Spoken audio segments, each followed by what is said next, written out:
Sa isang liblib na baryo sa paanan ng kabundukan, may nakatirang magsasakang si Lando. Payat ang katawan, sunog sa araw ang balat, at madalas ay may mga bitak at kalyo ang kanyang mga palad. Kasama niya sa isang maliit na bahay kubo ang asawa niyang si Marta at ang nag-iisa nilang anak na si Nena, isang batang masayahin ngunit sakitin. May 3 kambing sila, ilang manok at isang pirasong lupang sinasaka na hindi pa kanila sapagkat inuupahan lamang nila ito sa matandang mayamang si Don Gustavo. Bawat umaga, nagigising si Lando bago pa sumikat ang araw. Isinasabit niya ang lumang sombrerong buri sa ulo, isinasalo ang lumang asarol sa balikat at naglalakad papunta sa bukirin. Kasama niya ang malamig na hangin ng madaling araw, ang mga kuliglig na unti-unting humihina ang huni at ang kaluskos ng mga damong nadadaanan ng kanyang mga paa. Sa bawat hakbang ay dala niya ang pag-asa na balang araw, kahit hindi siya yumaman, magkaroon man lang ng sapat na ani upang hindi na magutom ang kanyang pamilya at hindi na mag-alala si Marta kung saan kukuha ng bigas kinabukasan. Isang araw, matapos ang mahabang oras ng pagkayod sa bukid, uhaw na uhaw si Lando. Mainit ang araw at halos walang ulap sa langit. Tumigil siya sandali sa gilid ng kanyang taniman ng palay, kinuha ang lumang banga ng tubig at dahan-dahang uminom. Pumikit siya habang dumadaloy ang malamig na tubig sa kanyang lalamunan, parang sa bawat lagok ay may konting lakas na bumabalik sa kanya. Nang ibaba niya ang banga, napansin niyang may isang matandang nakatayo sa di kalayuan, bahagyang nakayuko, tila pagod na pagod. Ang matanda ay may mahabang buhok na puti, mahaba ring balbas na tila hindi na napuputulan, at nakasuot ng kupas na barong na may mga punit sa laylayan. Nakasandal ito sa tangkay ng isang puno sa gilid ng pilapil at halatang nanginginig ang mga tuhod. Naglakad si Lando papalapit, dala ang bangang may natitirang tubig. "Tay, ayos lang po ba kayo?" Mahinahong tanong ni Lando. Dahan-dahang itinaas ng matanda ang kanyang ulo. Mapupungay ang kanyang mata, ngunit may kakaibang kislap na parang ilaw ng alitap-tap sa kadiliman. "Anak," mahinang wika ng matanda, "pwede bang makahingi ng konting tubig? Matagal na akong naglalakad. Tila lalagnatin na yata ako sa uhaw." Hindi na nagatubili si Lando. Agad niyang iniabot ang banga. "Aba tay, bakit pa po kayo naglalakad sa ganitong init? Ubusin niyo na po.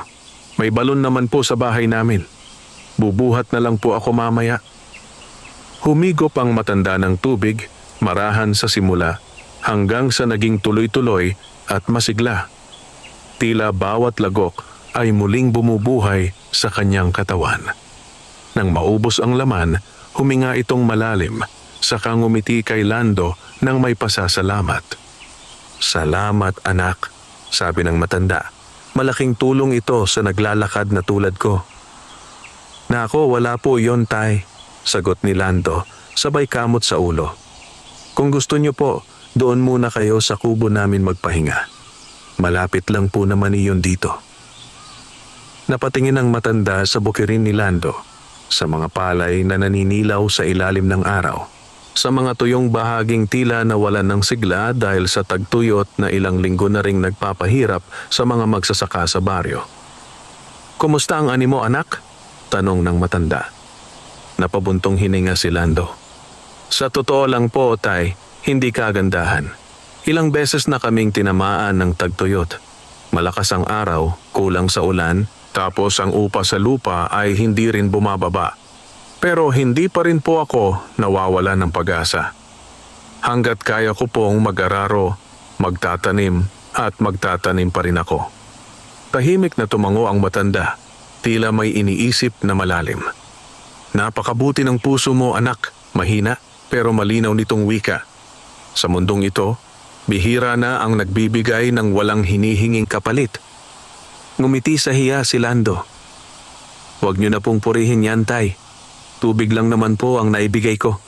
Kung may pagkain pa po ako rito, ibibigay ko rin po sana." "Tubig ang buhay. Sagot ng matanda. Kung walang tubig, walang palay, walang halaman, walang tao, ibinahagi mo sa akin ang bagay na iyon na parang buhay na rin ang ibinigay mo. Pinilit ni Lando na may divert ang usapan. Tay, sumama na po kayo sa bahay namin. Maghahapunan na rin po siguro mamaya. Kahit simpleng kanin at gulay, makakakain po kayo roon. Baka mapagalitan po ako ng asawa ko kung hindi ko po kayo inimbitahan. Bahagyang natawa ang matanda, isang malalim at paos na tawa, ngunit may lambing. Sige anak, anito. Kung hindi ako makakaabala sa inyo, hindi po kayo abala, tara na po. Magkasabay silang naglakad sa makipot na pilapil. Si Lando, nabuhat ang walang lamang banga, at si matanda na unti-unting tila nabubuhayan ng sigla sa bawat hakbang. Habang naglalakad sila, napansin ni Lando na parang hindi na gaanong nakayuko ang matanda at tila mas magaan na ang galaw nito kahit pahalata ang katandaan. Pagdating nila sa bahay kubo, sinalubong sila ni Marta. Nakasukbit pa sa bewang nito ang basahang laging gamit sa paglilinis ng mesa at halatang nag-aasikaso ito ng hapunan. Sa gilid naman ng bahay ay nakatayo si Nena. Palaging nangangapit sa poste habang nakatanaw sa malayo. Nangungulila sa larong hindi niya magawa ng madalas dahil sa kahinaan ng katawan. "On, may bisita tayo," tawag ni Lando. Bahagyang kinakabahan dahil wala naman talaga silang masyadong ulam. Napatingin si Marta sa matanda, saka nagmano ito. "Magandang hapon po, tay," magalang niyang bati. "Pasensya na po sa simpleng bahay namin." "Magandang hapon, Hija," sagot ng matanda. "Maganda ang tahanan niyo. Mararamdaman ang pagmamahalan kahit maliit." Lumapit si Nena, mahinhin, at nagmano rin sa matanda. Ngumiti ito sa bata. "Apo, kumusta ka?" tanong niya. "Medyo inuubo po ako, Lolo," sagot ni Nena. "Pero okay lang po. Sanay na po ako." Napatingin ang matanda kay Lando at may bahid ng pag-aalala sa kanyang mga mata.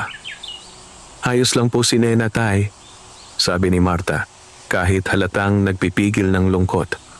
Mahina lang po talaga ang bagay simula pa noong maliit siya. Umupo sila sa munting bangko sa ilalim ng puno ng mangga sa gilid ng bahay.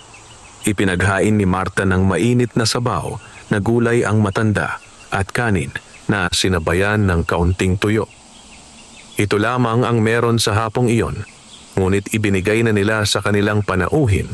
Konti na lang ang natira para sa kanilang mag-anak. Tahimik na kumain ang matanda, dahan-dahan at may pag-iingat, parang nagpapasalamat sa bawat subo. Napansin niya na si Lando ay kaunti lang ang kinain at halos ibinigay na ang karamihan kay Nena at kay Marta.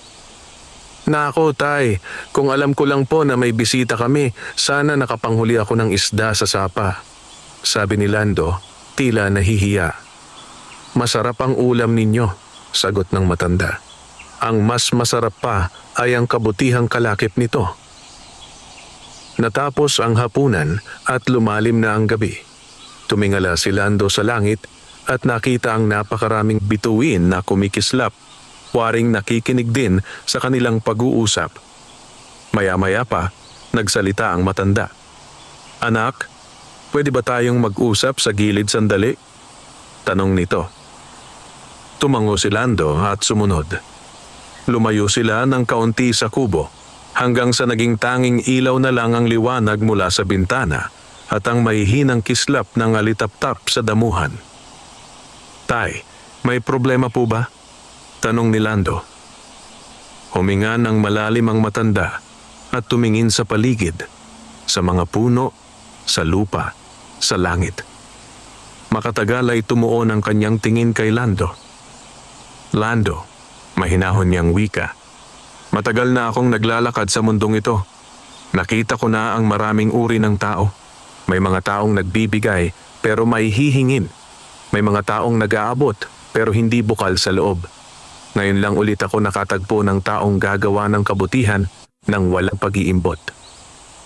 "Wala naman po akong ginawa, tay, kundi ang dapat lang gawin," sagot ni Lando. Hindi lahat kayang gawin iyon, tugon ng matanda.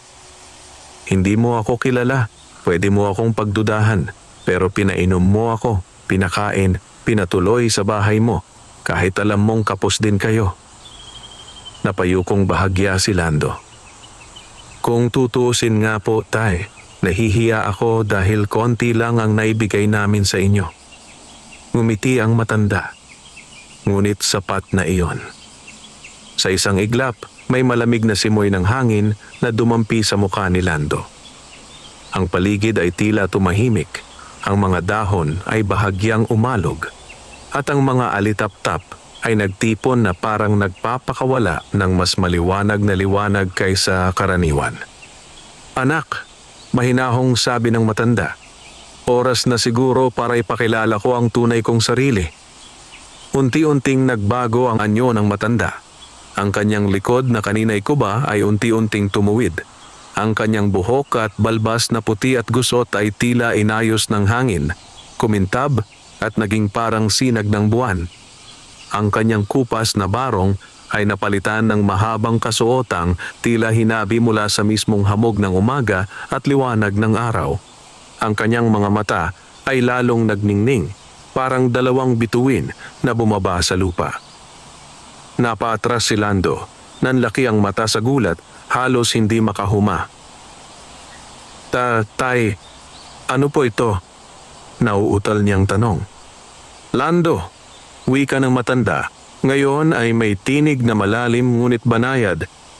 Isa akong engkanto. Matagal na akong nagbabantay sa kagubatan, sa mga bukirin, sa mga ilog at sapa. Tagapag-ingat ako ng tubig, lupa at hangin.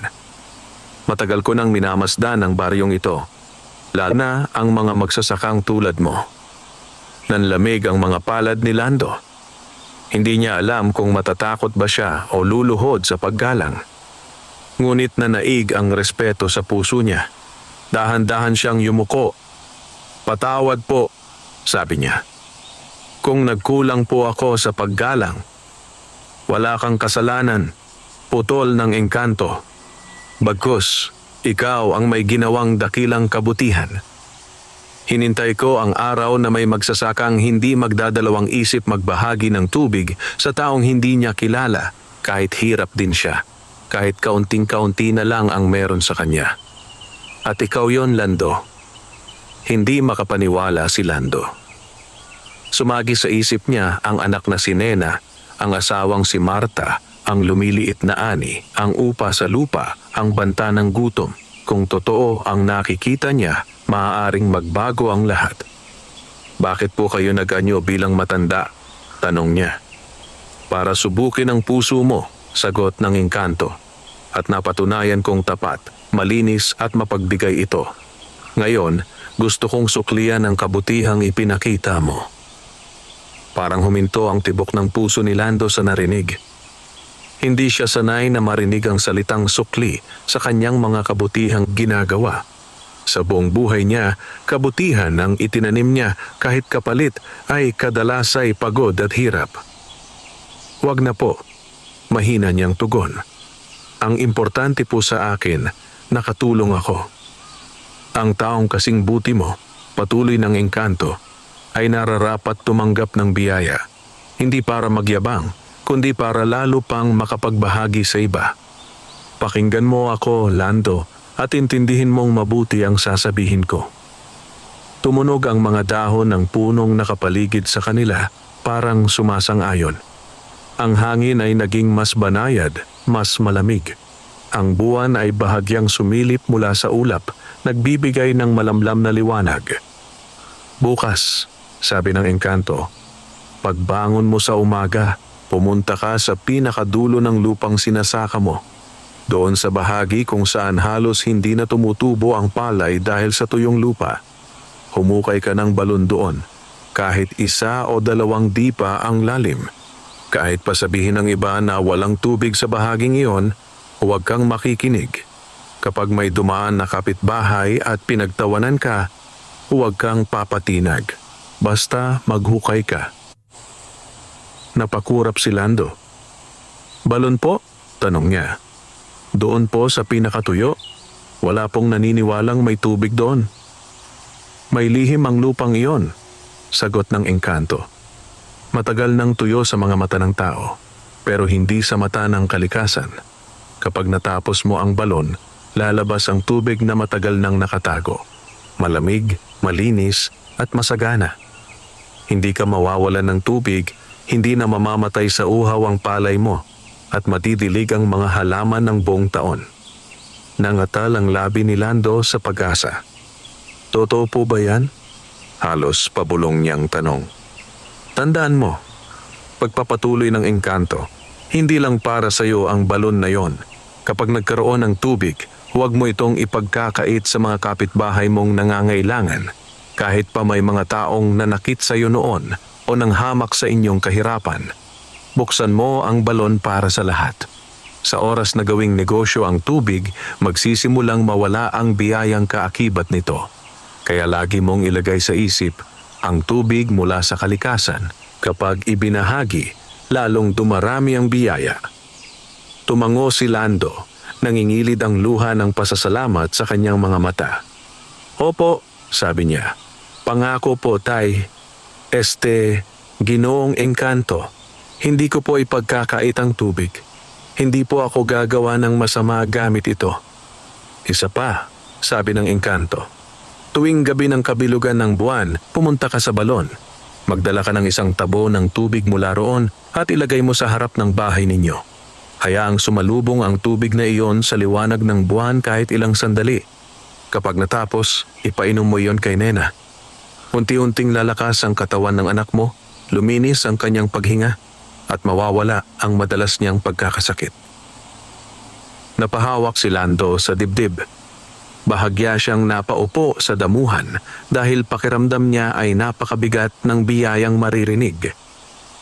Lalakas po si Nena? Halos hindi makahingang tanong niya. Gagaling po ang anak ko? Ang tubig na yan ay hindi ordinaryo, sagot ng engkanto. Huwag mong gagamitin sa kung ano-anong bagay. Para kay Nena lang. At sa mga panahong kailangan niya ng lakas. Huwag kang matatakot. Basta sundin mo ang aking tagubilin. Maraming salamat po. Umiiyak ng pasasalamat na, sabi ni Lando. Hindi ko po alam kung paano magpapasalamat sa inyo. May isa pa akong paalala, dagdag ng engkanto. Sa oras na may mayaman o makapangyarihang tao na gustong angkinin ang lupa at balon mo, huwag kang agad matitinag sa takot. Tumayo ka sa katotohanan. Hindi kita pababayaan kahit hindi mo ako nakikita. Ang kalikasan na pinangalagaan mo sa kabila ng iyong kahirapan ang magiging kakampi mo. Tumingin si Lando sa paligid. Parang mas malinaw ang tunog ng mga kuliglig. Mas maliwanag ang liwanag ng buwan. Mas ramdam niya ang tibok ng lupa sa ilalim ng kanyang mga paa. Ngayon, wika ng engkanto, bumalik na tayo sa bahay mo. Hindi ako magtatagal. May iba pa akong kailangang bantayan, pero tandaan mo ang pinag-usapan natin. Magkasamang bumalik ang dalawa sa kubo. Pagdating nila roon, tulog na si Marta at si Nena, magkayakap sa banig. Tahimik ang gabi. Lumapit ang engkanto sa durungawan at sandaling pinagmasdan na ang mag-ina ni Lando. Mahalin mo sila at ingatan, sabi ng engkanto. Ang pamilya mong ito ang iyong unang kayamanan. Opo, sagot ni Lando. Masinsin ang panata sa puso.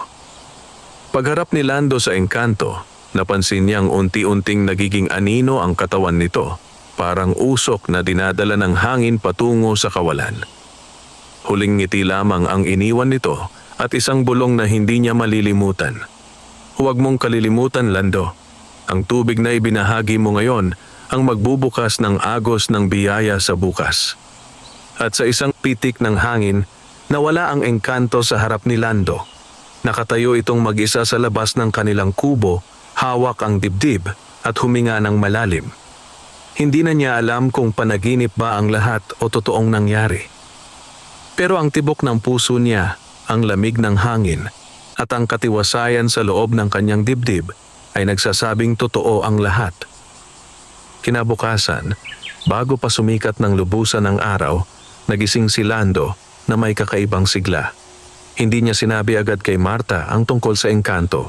Natatakot siyang magmukhang nasisiraan ng bait. Ngunit matatag ang kanyang paniniwala sa mga nakita at narinig. Kinuha niya ang asarol, ang pala, at diretsyong nagpunta sa pinakadulo ng kanyang lupang sinasaka. Doon sa bahaging halos tinigilan na niyang asikasuhin dahil walang tumutubong maayos. Tiningnan niya ang lupang tuyot, basag-basag na parang basag na palayok. Tiningala niya ang langit sa kamarahang tumikhim. "Sige po, Ginoong Engkanto," bulong niya sa hangin. "Susubukan ko po." Sinimulan niyang hukayin ang lupa. Bawat bagsak ng pala ay may kasamang tunog ng tuyong lupa na nabubulabog. Ilang oras ang lumipas at nagpainit ng lubusan ng araw. Pinagpapawisan na ng husto si Lando. Sumasakit na ang likod at braso, ngunit hindi siya tumigil. Dumaan ang ilang kapitbahay at napatigil sa paglakad. "Lando!" sigaw ng isa. "Anong ginagawa mo riyan sa pinakatuyong parte? Hindi ba't sinabi na natin na walang tubig riyan?" "Baka may madiskubre ako," sagot ni Lando, pawis na pawis. "Sayang lakas mo dyan," sigaw pa ng isa. "Kung gusto mong maghukay ng balon, doon ka sa malapit sa sapa." May ilan pang tumawa at umiling. Ang iba, napailing na lang at nagpatuloy sa paglakad. Ngunit hindi nagpatalo si Lando sa mga biro at pangungutya. Patuloy siyang naghukay, bumaba ng bumaba sa hukay, hinang-hina man ay kumakapit pa rin sa sabi-sabi ng engkanto. Makalipas ang ilang panahon, habang ibinabaon niya ang pala sa pinakaloob ng hukay, may naramdaman siyang kakaibang lamig mula sa ilalim. Dahan-dahan niya itong hinukay. Unti-unting nagbago ang kulay ng lupa, mula sa tuyong kulay abo patungong mamasa-masang kayumanggi. Bigla niyang narinig ang mahinang tunog ng parang tumutulong likido. "Parang tubig?" bulong niya, halos hindi makapaniwala. Hinukay pa niya ng hinukay at ilang sandali pa, lumitaw ang manipis na agos ng tubig mula sa ilalim ng lupa. Sa una ay patak-patak lamang, hanggang sa kinalaunan ay naging tuloy-tuloy na daloy. Unti-unting tumataas sa hukay ang antas ng tubig. Napasinghap si Lando. Nanlaki ang kanyang mga mata at sa sobrang tuwa ay napaupo siya sa gilid ng balon, halos maiyak. Ang tubig ay malinaw, malamig at tila buhay na umaangat mula sa kaibuturan ng lupa. "Diyos ko," bulong niya. Totoo nga. Napansin niyo ng ilang bata naglalaro malapit sa bukid. May tubig sa hukay ni Kuya Lando," sigaw ng isa. Agad na kumalat ang balita. Maya-maya lamang ay unti-unti nang nagdatingan ang mga kapitbahay, parehong mga magsasaka at mga usisero. Ang ilan ay napapakamot sa ulo, habang ang iba na may nagtataka kung paano nangyari iyon. "Paanong nagkaroon ng tubig dyan?" tanong ng isang matandang kapitbahay. "Hindi ko rin po alam," sagot ni Lando, nakangiting may halong luha. "Pinagtiyagaan ko lang pong hukayin." Lumapit ang isa pang magsasaka at inilubog ang kamay sa tubig. "Ang lamig," sabi niya, "at ang linaw. Pwede itong inumin." "Magdala kayo ng timba kung gusto nyo," wika ni Lando, halos hindi na iniisip ang pagod. "May tubig na tayo, hindi na kailangan pang lumayo." Nagtaka ang iba sa narinig niya. "Libre?" tanong ng isang lalaki. "Hindi mo kami sisingilin?" "Wag na," sagot ni Lando. "Kung may sobra, kumuha kayo. Ang dami ng tubig, hindi ko mauubos mag-isa. Ang mahalaga, may pangdilig na tayo, may maiinom ang mga bata." Sa tahimik na loob ng kanyang puso, alam ni Lando na natutupad niya ang bilin ng engkanto. Ang tubig na nagmula sa kalikasan ay hindi dapat ipagdamot. Dumating ang mga sumunod na araw at linggo. Unti-unting nagbago ang buhay sa baryo. Ang dating tuyong bukirin ni Lando ay unti-unting naging luntian. Ang palay ay mas malulusog. Ang mga gulay tulad ng sitaw, talong at okra ay nagsipag-angat ng ulo mula sa lupa na parang nagpasalamat sa bawat patak ng tubig mula sa balon. Nakapagpatubo pa si Lando ng mga prutas sa gilid ng kanyang lupa. Mga papaya, saging at ilang punong mangga. Hindi lamang siya ang nakinabang. Dumating ang mga kapitbahay bitbit ang kanilang mga timba, banga at galon. Ang iba ay tahimik na kumukuha ng tubig. Ang iba ay nag-aalok ng tulong kay Lando sa bukid bilang pasasalamat. Pinapahiram siya ng kagamitan. Binibigyan siya ng kaunting binhi o pagkain. Nagsimulang unti-unting maghilom ang ilang tampuhan sa baryo sapagkat sa harap ng balon ni Lando, nagkakakilala ang mga tao, nagtutulungan at nagkwekwentuhan habang pumipila sa tubig. Isang gabi ng kabilugan ng buwan, naalala ni Lando ang utos ng engkanto. Kumuha siya ng isang tabo ng tubig mula sa balon at dinala ito sa harap ng kanilang kubo.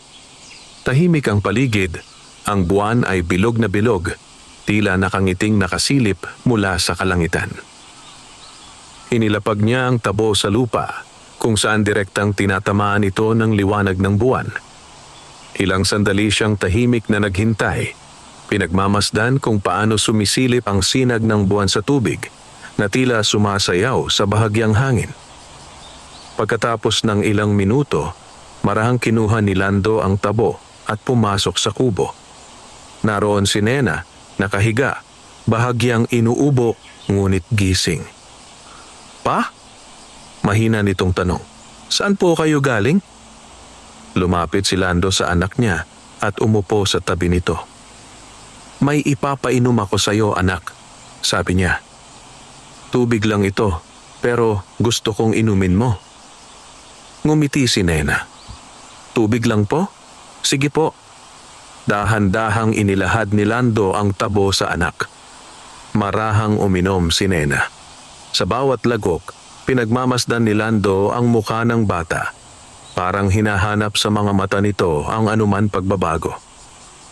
Ang sarap po ng tubig pa, sabi ni Nena matapos uminom. Parang ang lamig po sa dibdib. Napaluha si Lando, ngunit pinigilan niyang ipaalam ito kay Nena. Pinunasan niya na lang ang gilid ng bibig ng anak at hinalikan sa noo. Sige, matulog ka na anak, wika niya. May lakas ka na kailangang ipunin para sa bukas. Mula ng gabing iyon, unti-unting nagbago ang kalagayan ni Nena. Hindi na ito ganoon kadalas inuubo, hindi na rin madalas nilalagnat. Nagkaroon ito ng sigla, nakapaglaro kasama ang ibang bata sa bakuran, natutong tumulong sa simpleng gawain, at nakapaglakad na ng mas malayo kaysa dati nang hindi hinihingal agad. Napansin ito ni Marta. Isang gabi, habang naguhugas siya ng pinggan sa labas, nilapitan niya si Lando. Hon, bulong niya. Napapansin mo ba si Nena? Oo, sagot ni Lando. May ngiti sa labi. Parang mas lumalakas na siya. Parang milagro, wika ni Marta. Dati, kahit kaunting pagod lang, inuubo na kaagad. Ngayon, nakakapaglaro na siya sa kubo ni na Aling Rosa. Ano bang ginawa mo? Napatingin si Lando sa balon sa di kalayuan. Saglit siyang natahimik, saka bumuntong hininga. Mayroon lang akong tinanggap na tulong, sagot niya. Galing sa kalikasan, galing sa isang nilalang na nagtiwala sa kabutihan natin. Hindi na masyadong nag-usisa si Marta. Ang mahalaga sa kanya, gumagaling ang anak nila. Ngunit sa loob ng kanyang puso, ramdam niyang may higit pang misteryo sa tubig na iyon at sa balon na kusang naglabas ng biyaya. Habang gumaganda ang ani ni Lando at nakikinabang din ang buong baryo sa tubig, napansin ito ng may-ari ng lupang kanilang inaapakan, si Don Gustavo. Isang araw, habang nag-i-inspeksyon siya ng mga lupang inuupahan sa kanya, napadako ang kanyang tingin sa bukirin ni Lando. Sa gitna ng init ng araw, may nakita siyang balon, may pila ng mga kapitbahay, at may mga palay at gulay na walang kakulangan sa dilig. Kanino ang lupang ito? Tanong ni Don Gustavo sa alila niyang si Ernesto. Sa ilalim po ng upa ni Lando, Don, sagot nito. Iyong mahirap na magsasaka, pero ngayon ay napapansin na po ng mga tao ang balon niya. Doon na rin po kumukuha ng tubig ang marami. Napakunot ang noo ni Don Gustavo. Balon? Tanong niya. Hindi ba't sinabi na noon pa na walang silbi ang bahagi ng lupang iyon? Paano nagkaroon ng tubig? Hindi ko po alam, Don, sagot ni Ernesto. Pero ang sabi-sabi, matiyaga raw na naghukay si Lando at mula raw sa ilalim ng lupang tuyot, lumitaw ang tubig na malinaw at malamig. Ang iba pa nga po, sinasabing milagro. Milagro? Napaismid si Don Gustavo. Ang milagro, ginagawa ng pera, hindi ng mga mahihirap na yan. Ngunit sa kaloob-looban niya, alam niya na ang balon ni Lando ay malaking pakinabang. Kung kanya ang balon, madali na siyang makakapagbenta ng tubig sa ibang baryo. Makakapagtayo siya ng poso o maliit na negosyo. Tumahimik siya sandali, sakang umisi. Ernesto, wika niya. Ayusin mo ang mga papeles ng lupa. Gusto kong siguraduhin kung ano talaga ang sakop ng pag-aari ko. Hanapin mo kung saan nagtatapos ang kontrata ni Lando sa lupa niyang inuupahan. Opo, Don. Mabilis na sagot ni Ernesto. Habang pinaplano ito ni Don Gustavo, tahimik namang nagpapatuloy sa pang-araw-araw na buhay si Lando. Nagbabayad pa rin siya ng tamang upa, hindi pumapalya sa pagbibigay ng bahagi ng kanyang ani sa may-ari ng lupa at hindi nagdaramot sa tubig mula sa balon. Dumadami ang kaibigang lumalapit sa kanya at unti-unting kinikilala siya bilang isa sa mga magigiting na magsasaka sa baryo, hindi dahil sa yaman, kundi dahil sa kabutihan at pagtutulungang nagmumula sa kanya. Isang hapon, dumating si Ernesto sa kubo ni Lando kasama ang 2 tauhan ni Don Gustavo. Lando? Tawag ni Ernesto, malamig ang tinig. Lumabas si Lando mula sa likod ng kubo, may dalang kaunting kumpol ng talbos. Nabigla siya nang makita ang mga tauhan ng Don. Ay, magandang hapon, sabi niya, may paggalang. Napadalaw kayo. Mabuti at nandito ka, wika ni Ernesto. May ipinapabigay si Don Gustavo. Iniabot ni Ernesto ang papel na may pirma ng Don. Kinuha ni Lando iyon at dahan-dahang binasa. Hindi siya sanay sa mga kontrata at mga legal na salita, ngunit naiintindihan niya ang ibig sabihin ng nakasulat.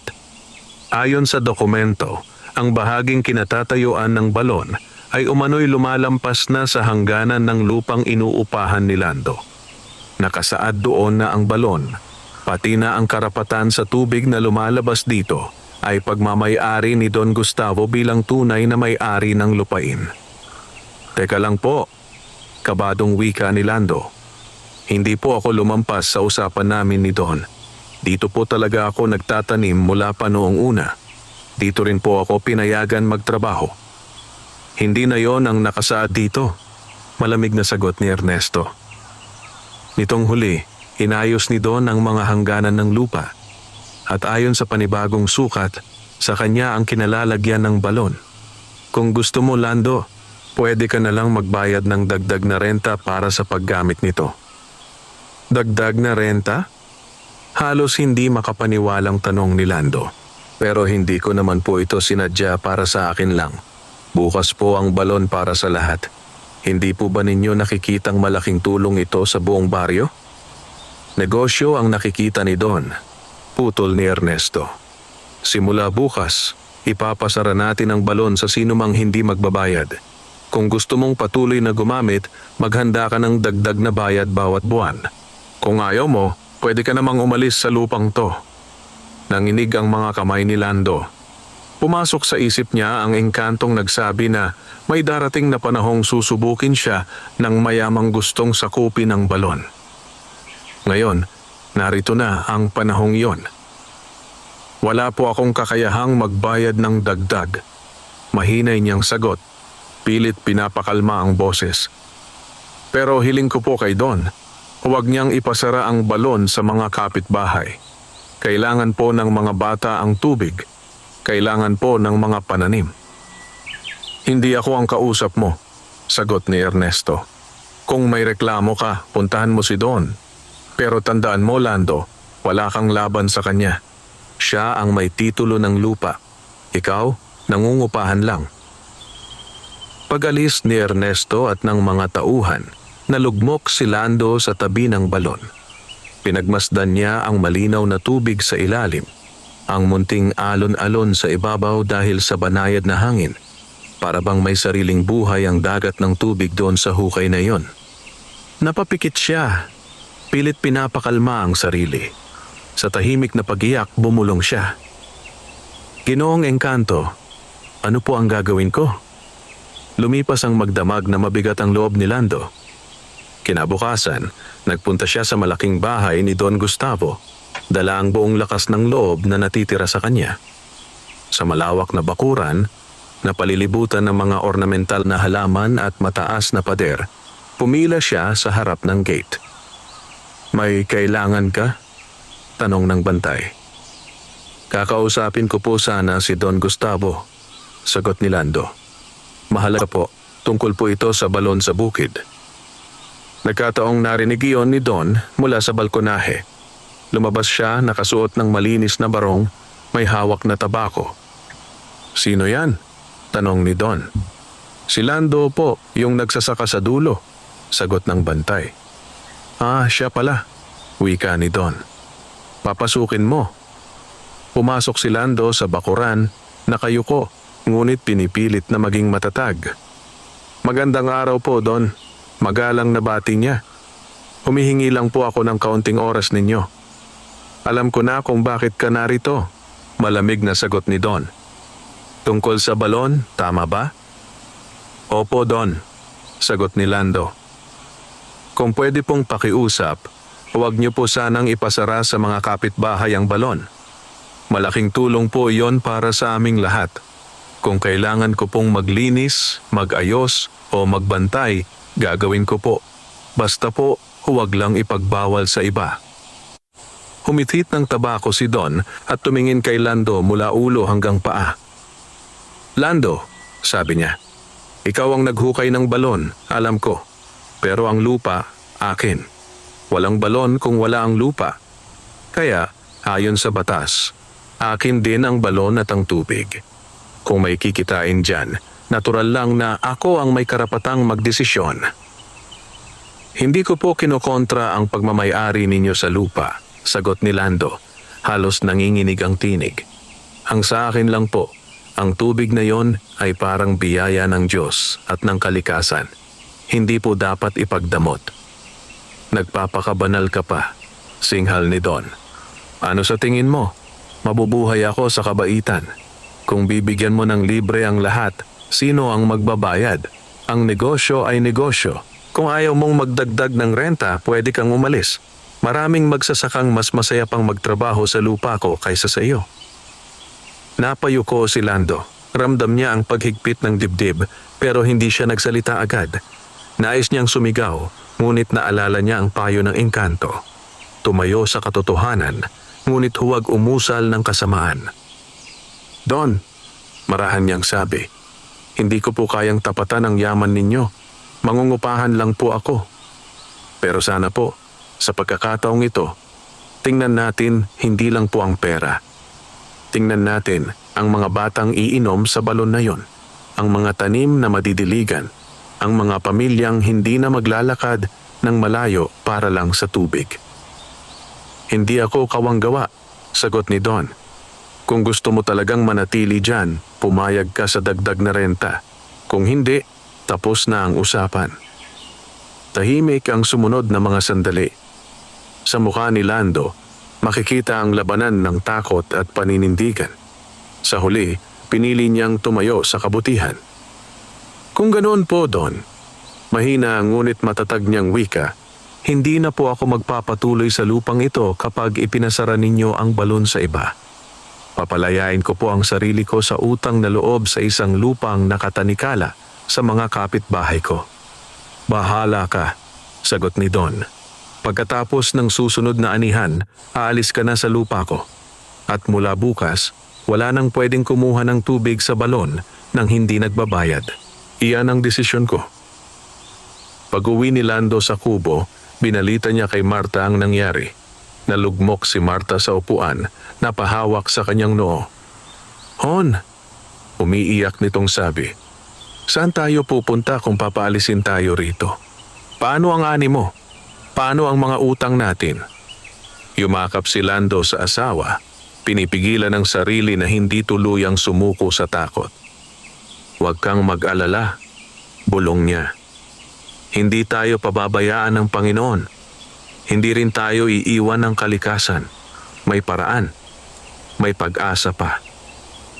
Narinig ito ni Nena at may takot din sa kanyang mga mata.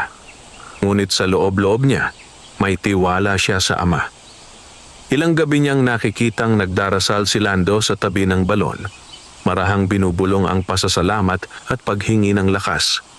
Kinagabihan, habang tahimik ang lahat, nagpunta si Lando sa balon. Umupo doon, nakayuko, pinagmamasdan ng tubig na ngayon ay may refleksyon ng buwan. "Ginoong Engkanto," bulong niya, "ginawa ko na po ang kaya ko. Nilingon ko na po ang lahat ng daan, pero parang lalo pa kaming mahihirapan. Ayaw kong bumitaw sa kabutihan, pero natatakot po ako para sa pamilya ko, para kay Nena, para kay Marta. Ano pa po ang dapat kong gawin?" Sa kalagitnaan ng kanyang pagluha, may marahang simoy ng hangin na dumampi sa kanyang pisngi. Ang mga alitap-tap ay nagtipon ulit sa paligid ng balon, mas marami, mas maliwanag kaysa dati. At mula sa likuran niya, may marahang tinig na kumawala. "Hindi ako nawala, Lando." Paglingon niya, naroon muli ang matandang Engkanto. Maaliwalas ang muka, may ngiting mapagkalinga. "Ginoong Engkanto." Bulalas ni Lando, sabay luluhod sana. Ngunit pinigilan ito ng Engkanto sa isang mahinahong kumpas. "Huwag kang luluhod sa akin," sabi ng Engkanto. "Tumayo ka, sapagkat matagal ka nang nakatayo sa tama." Tumindig si Lando, pinupunasan ng luha. "Pasensya na po, Anya. Wala po akong nagawa para hindi angkinin ni Don ang balon. Aalis na lang daw po kami sa lupang to pagkatapos ng anihan." "Anong ginawa mo nang harapin mo siya?" tanong ng Engkanto. "Sinabi ko po ang totoo," sagot ni Lando. "Hiningi ko po na huwag niyang ipasara ang balon sa iba, pero tumanggi siya. Hindi po ako pumayag sa dagdag na renta kapalit ng pamamaraan niyang makitid ang tingin sa tubig. Pag-uwi ko po, napagdesisyunan kong panindigan na lang ang prinsipyo ko kahit pamawalan kami ng lupang sinasaka." Tumango ang Engkanto, tila natuwa.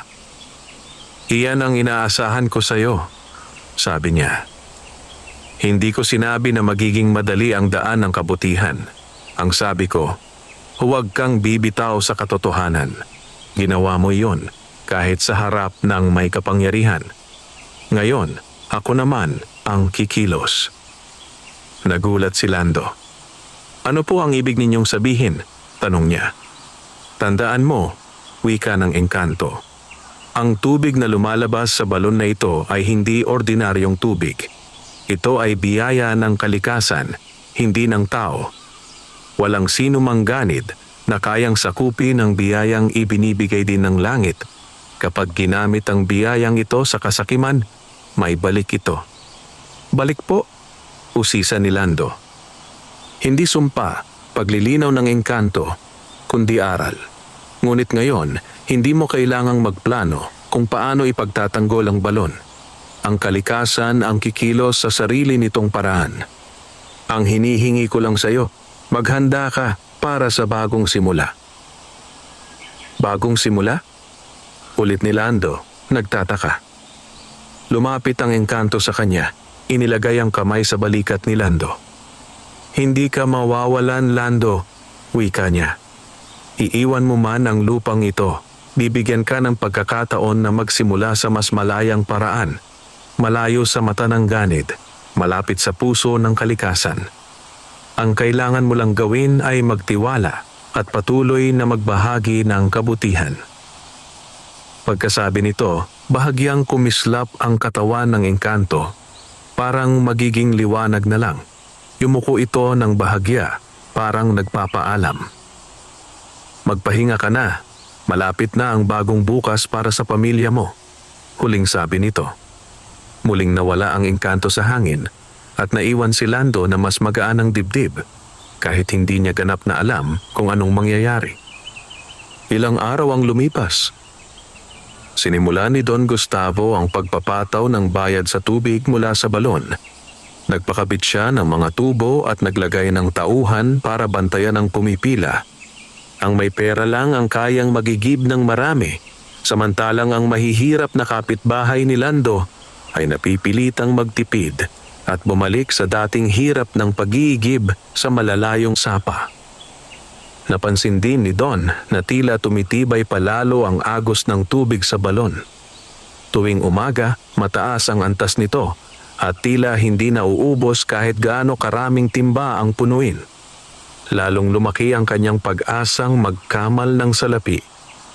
Ngunit isang gabi, dumating ang isang malakas na bagyo na hindi inaasahan. Dumilim ang langit, bumuhos ang ulan na may kasamang malalakas na kulog at kidlat. Ang hangin ay humagupit sa buong baryo, pinadapa ang mga sanga ng puno at pinabitin sa ere ang mga dahon. Habang nagkukubli sa loob ng malaking bahay si Don Gustavo, naramdaman niya ang kakaibang pagyanig sa lupa. Parang may kung anong gumagalaw sa ilalim. Lumabas siya sa balkonahe at nakita ang kakaibang pag-ikot ng hangin sa direksyon ng bukid, lalo na sa bahagi kung saan naroon ang balon ni Lando. Kinabukasan, nang humupa ang bagyo, nagsipuntahan ang mga tao sa bukid para tingnan ang pinsala. Ang ilang taniman ay natumba, ang ilan ay nasira, ngunit sa pangkalahatan, mas kaunti ang pinsalang inabot kaysa inaasahan. Ang pinakamalaking pagbabago ay natagpuan nila sa lugar ng balon. Nang makarating si Lando at ang mga kapitbahay sa pwesto ng balon, hindi sila makapaniwala sa nakita. Ang dating simpleng hukay na bilog na papalibutan ng ilang bato, ngayon ay napapalitan ng mas malawak na bukal. Ang lupa sa paligid nito ay bumuka ng bahagya at naging parang palanggana ng kalikasan. Mula sa gitna, may tumutulong tubig na mas malakas kaysa dati.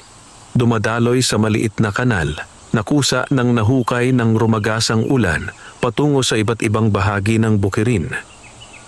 Ang mga tubo at balakid na ikinabit ni Don para kontrolin ang tubig ay nasira, natabunan at hindi na mapapakinabangan.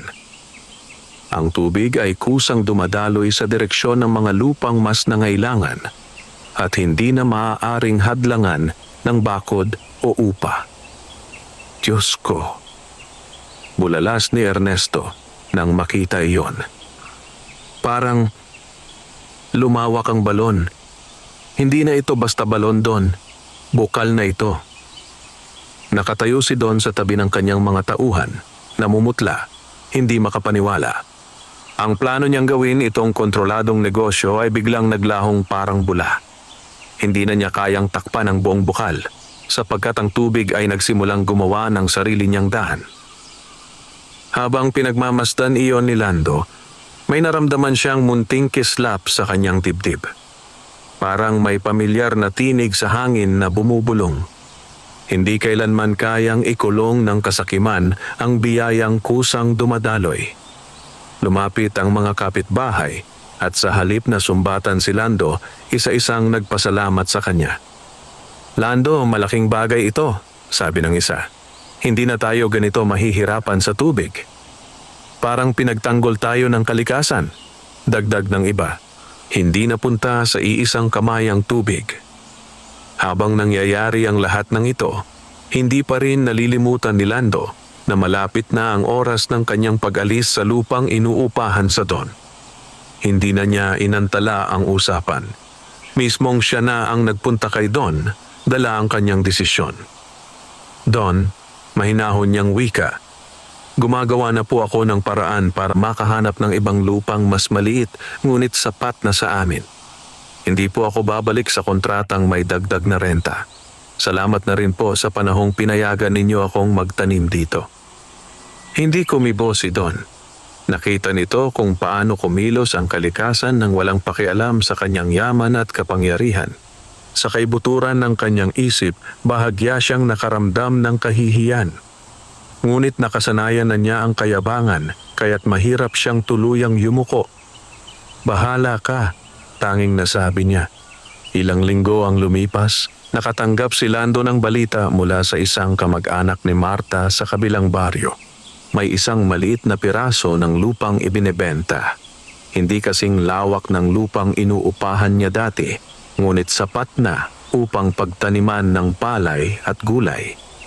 Malayo ito sa bahay ni Don, mas malapit sa sapa, ngunit hindi kasing lawak at kasing sigla ng lupa ng dating bukirin. Sa tulong ng mga kapitbahay na natulungan niya noon sa balon, nakalikom si Lando ng kaunting puhunan. May nag-abot ng dagdag na binhi, may nag-alok ng tulong sa paglipat, at may nagboluntaryong tumulong na itayo ang bagong kubo. Si Nena, na ngayon ay mas malusog at masigla na, ay masayang nagbabalot ng kanilang mga gamit, inaaliw ang ina sa gitna ng takot at pagod. Pa, tanong ni Nena isang araw habang naglalakad sila patungo sa bagong lupain. Hindi po ba kayo nalulungkot na iniwan natin yung dati nating bukid? Ngumiti si Lando at hinawakan ang kamay ng anak. May lungkot, anak, sagot niya. Doon ka lumaki, doon natin hinarap ang maraming pagsubok. Pero minsan, kailangan nating umalis sa lugar na puno ng tanikala para makalakad patungo sa lugar na mas malaya, kahit maliit lang. Babalik po ba tayo doon balang araw? Usisa ni Nena. Siguro, sagot ni Lando. Hindi para angkinin ulit, kundi para alalahanin kung saan nanggaling ang mga biyayang natanggap natin. Ang importante, bit-bit natin sa puso ang mga aral na natutunan doon. Sa bagong lupang iyon, mas maliit man ngunit malaya, nagsimulang muli si Lando at ang kanyang pamilya. Hindi ganon kabilis ang pag-unlad, pero may kalayaan silang magdesisyon kung paano gagamitin ang lupa. May mas malapit na sapa at natutunan na ni Lando ang tamang pamamaraan ng pag-iimbak at pag-aalaga ng tubig, alinsunod sa mga itinuturo ng kalikasan. Tuwing kabilugan ng buwan, hindi niya kinakalimutang kumuha ng tubig sa malinis na batis at ipainom kay Nena, tulad ng itinuro sa kanya ng engkanto. Kahit wala na ang lumang balon, nagpatuloy ang biyayang dulot ng tubig na may basbas ng kalikasan. Minsan, habang nakaupo si Lando sa gilid ng bagong taniman, pinagmamasdan si Marta at si Nena na nagtatawanan sa pag-aani ng kaunting gulay. May narinig siyang mahinang tinig sa hangin. Mahirap ang pinili mong landas, Lando, pero hindi ka nagkamali. Tumingala siya, pinakiramdaman ang paligid. Wala siyang nakita, ngunit ramdam niya ang presensya ng matandang engkanto. Ang hangin ay dumampi sa kanyang mukha na may dalang lamig at ginhawa. Sa sandaling iyon, naunawaan niya na ang tunay na kayamanan ay hindi nasusukat sa lawak ng lupa o lalim ng bulsa, kundi sa lalim ng puso at lawak ng kabutihang na ibabahagi sa iba. Sa lumang baryo, nanatiling dumadaloy ang bukal na nanggaling sa dating balon ni Lando. Kahit hindi na siya naroroon, ang alaala ng magsasakang handang magbahagi ng tubig sa kahit sinong uhaw ay nanatili sa kwento ng mga tao. Si Don Gustavo, na minsan ay nagtangkang angkinin ng lahat, ay unti-unting natuto na ang tubig at lupa ay hindi maaring gawing ganap na pag-aari sapagkat may mas mataas na kapangyarihan ang kalikasan at kabutihan. Samantala, sa bagong lupang tinawag nilang tahanan, lumaki si Nena na malusog, matatag at may pusong tulad ng kanyang ama, laging handang magbahagi, lalo na sa mga nauuhaw. Sa bawat tabong ibinabahagi nila sa mga kapitbahay, sa bawat punong dinidiligan nila, at sa bawat batang ginagamot ng simpleng tubig at malasakit, patuloy na dumadaloy ang biyaya ng matandang engkanto. At sa tuwing may estrangherong matanda na magtatanong ng tubig sa kanilang kubo, hindi na nagdadalawang isip si Lando. Ibinubuhos niya ang malamig na tubig sa baso. May ngiting alam niyang hindi kailanman mauubos ang biyaya nagmumula sa pusong marunong magbahagi, lalong-lalo na sa mga nauuhaw, sa katawan man o sa pag-asa. Wakas.